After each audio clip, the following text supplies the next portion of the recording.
Ikatlong linggo sa panahon ng pagdating ng Panginoon, ilang kandila na lamang po ang walang sindi, 2 na lang. Hudyat ng papalapit ang pagunita sa pagsilang ng tagapagligtas. But more than waiting for that commemoration is our desire to wait for the final coming of Jesus. Yun po yung mas mahalaga.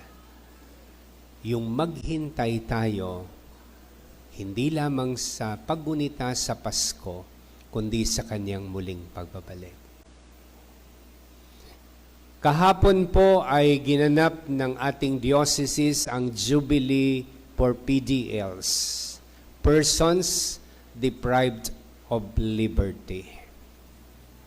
Mga taong nasa kulungan, nasa piitan na para sa iba, wala silang karapatang kilalanin at bigyan ng pagpaparangal. Wala silang karapatan dahil sila'y nagkasala, dahil sila'y makasalanan. Pero sabi nga po ng homiles namin kahapon, lahat naman tayo nagkakasala. Ang pagkakaiba nga lang daw po, yung mga nasa kulungan, nahuli sila. Tayong nasa labas, hindi tayo nahuhuli. Pero tayo nagkakasala din. Isang taong nagnakaw ng isang mangga, ipinakulong. Yung iba sa atin, kumukupit sa bulsa ng asawa. Pero hindi nahuhuli. Pero mas malaki ang halaga kung ikukumpara sa isang mangga. Diba? Tama naman po. Dahil lahat tayo nagkakasala. Maliban na lamang po kung walang nagkakasala dito, abay salamat sa Diyos.